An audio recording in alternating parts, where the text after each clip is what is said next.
아이들이 자기 이름을 모릅니다. 그리고 교사는 그 이름을 정확히 부를 수 없습니다.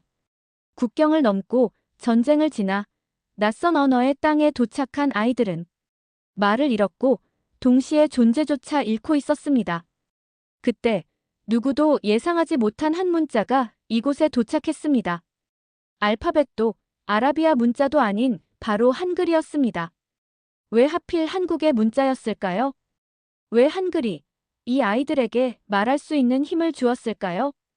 그리고 왜 어떤 사람들은 그것을 위협이라 불렀을까요? 이 이야기는 단순한 언어 수업의 기록이 아닙니다. 이건 말할 수 없던 아이들이 처음으로 나를 말하게 된 순간 그 벽을 넘게 해준 아름다운 다리에 대한 이야기입니다. 그 전에 잠깐 구독과 좋아요는 영상을 만드는 가장 큰 힘입니다. 사연을 어디서부터 어떻게 풀어야 할지 모르겠습니다.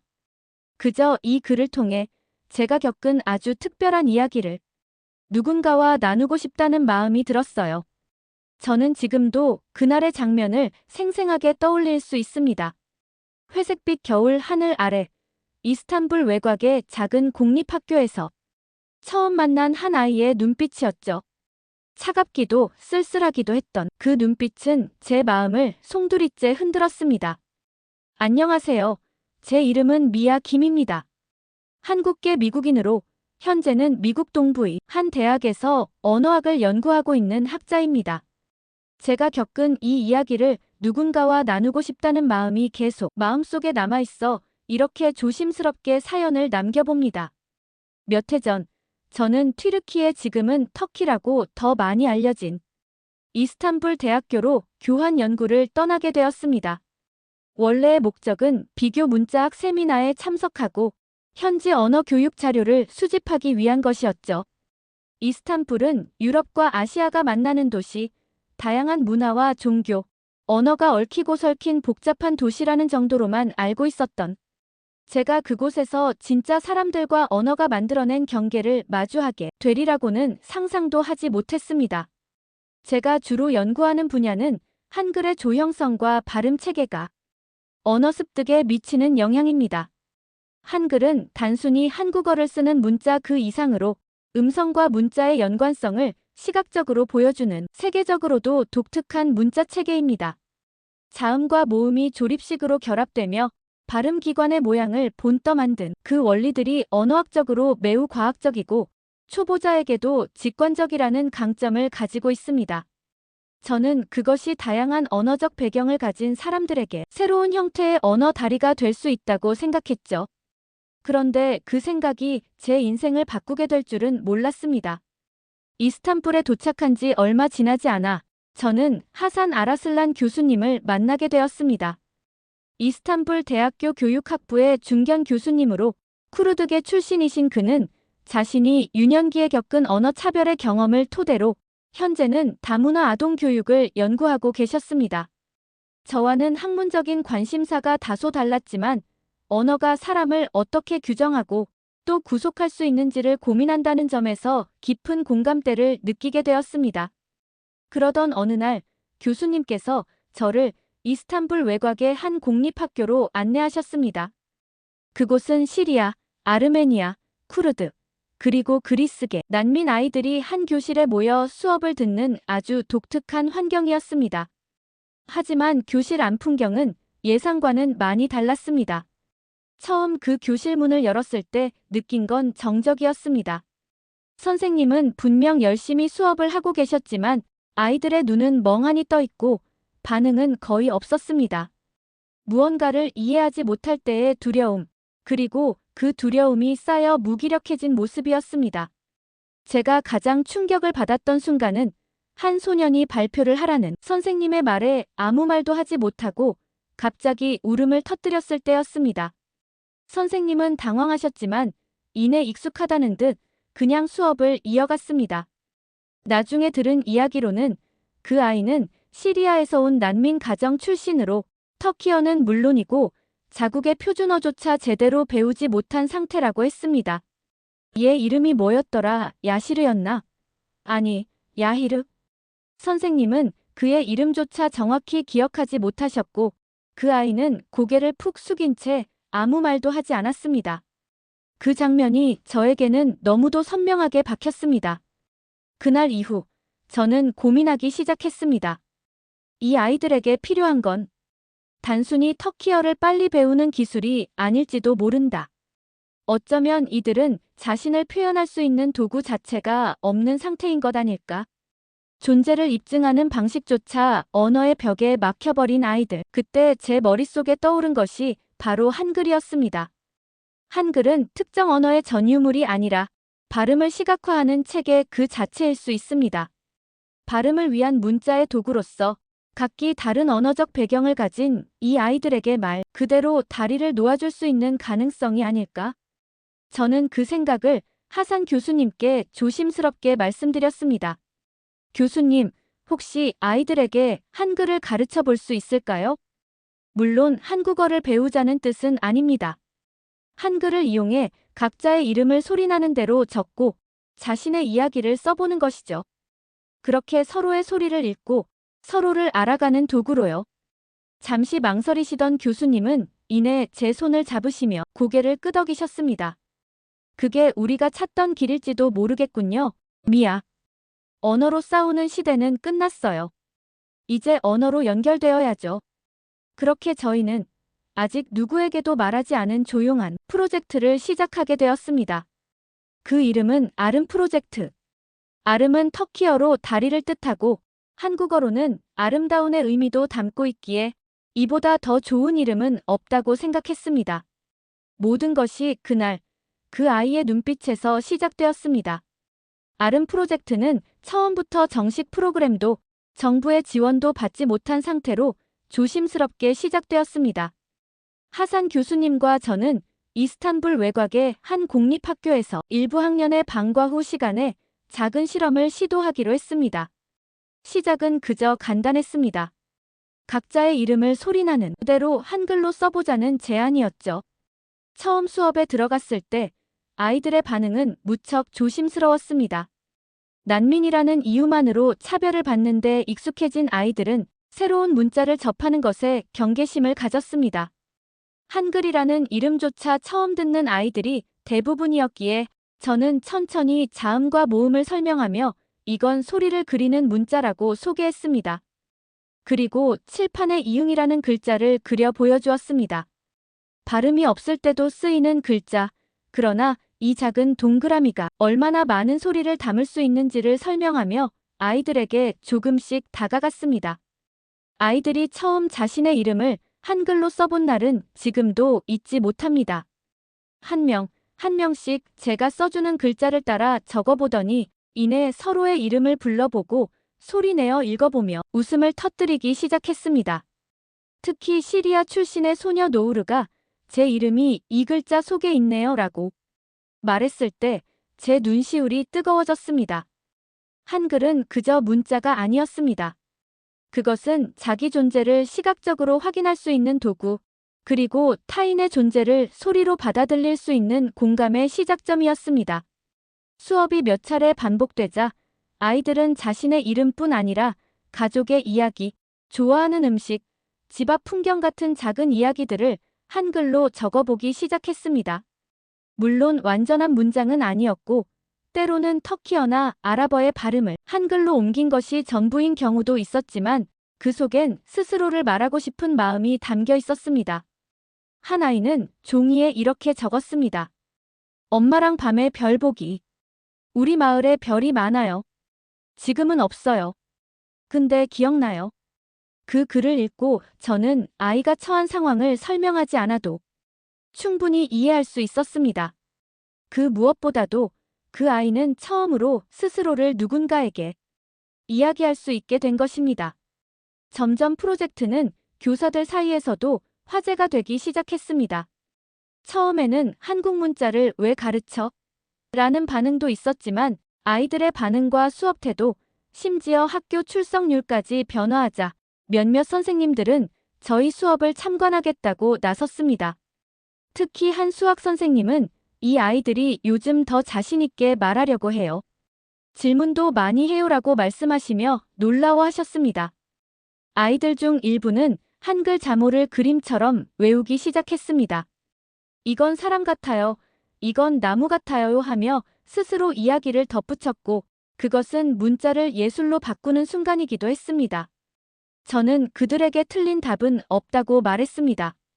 그들의 경험과 언어, 발음은 모두 그들만의 정답이라는 걸 알려주고 싶었습니다. 그러던 중 예상치 못한 일이 벌어졌습니다. 학교 근처에서 지역 신문사 기자가 취재를 오면서부터였습니다. 처음엔 그저 난민 아동을 위한 창의적 교육 사례로 가볍게 다루어졌지만 몇 주 후 보수 성향의 한 매체에서 한국 문자가 터키 교육에 들어오고 있다. 터키어 정체성을 위협하는 문화 침투라는 제목의 기사를 내보내며 논란이 시작되었습니다. 이후 저와 하산 교수님은 학교 측으로부터 갑작스럽게 프로젝트 중단 요청을 받게 되었습니다. 교육청의 비공식적인 압력 때문이라는 이야기를 들었고 저는 그날 밤 혼자 사무실에 남아 눈물을 참지 못했습니다. 우리는 단지 아이들이 자신을 표현할 수 있게 도왔을 뿐인데 하지만 그 절망의 순간에도 한 줄기 희망은 있었습니다. 바로 아이들과 그들의 부모님이었습니다. 몇몇 학부모는 자발적으로 학교 측에 민원을 넣기 시작했고 심지어 어떤 어머니는 저를 찾아와 이렇게 말했습니다. 선생님, 제 아이가 처음으로 자기 이름을 쓰고 제게 읽어줬어요. 한글이든 뭐든 저는 그게 감사해요. 그 말 한마디가 제게는 어떤 논문보다도 강력한 응원이었습니다. 언제부터였을까요? 한글을 가르쳤다는 이유로 지역 언론에 실리고 저희 프로젝트가 갑자기 정체성 침해, 문화 침투라는 프레임에 갇혀버렸을 때 저는 무력함을 느꼈습니다. 하루아침에 학교에서는 프로젝트를 공식적으로 중단하라는 지시가 내려졌고 아이들에게 더 이상 한글 수업을 진행할 수 없게 되었습니다. 그날 교실 문을 닫고 나오면서 저는 한 아이가 제게 건넨 말을 잊지 못합니다. 선생님, 우리 이제 다시 말 못해요? 그 말이 어찌나 아프게 다가오던지 숨이 턱 막혔습니다. 우리는 분명히 아이들에게 새로운 언어를 강요한 것이 아니었습니다. 오히려 그들이 자기 목소리를 낼 수 있게 작은 도구 하나를 건넸을 뿐이었죠. 그러나 바깥 세상은 그것을 위협이라 불렀습니다. 교육청 관계자는 말했습니다. 국가교육의 기본은 터키어 중심이어야 합니다. 외국 문자를 학교에서 사용하는 건 부적절합니다. 물론 이해할 수 없는 말은 아니었습니다. 하지만 그 말 한마디가 아이들의 존재를 다시 침묵으로 밀어넣는 것이었습니다. 하산 교수님 역시 깊은 고민에 빠지셨습니다. 미아, 이건 단순히 한 프로젝트의 문제가 아닙니다. 이 사회가 아직 다문화라는 말을 어떻게 받아들여야 할지 준비되지 않았다는 거예요. 교수님의 말씀처럼 우리는 벽에 부딪힌 것이 아니라 보이지 않는 문을 두드리고 있었던 겁니다. 저는 며칠간 어떤 결정을 내려야 할지 몰라 망설였습니다. 하지만 그때 뜻밖의 일이 벌어졌습니다. 저희가 수업을 진행했던 학급의 학부모들이 모여 자발적으로 탄원서를 작성한 것입니다. 손으로 직접 쓴 편지들엔 아이들의 변화가 담겨 있었습니다. 제 딸이 처음으로 학교 이야기를 했습니다.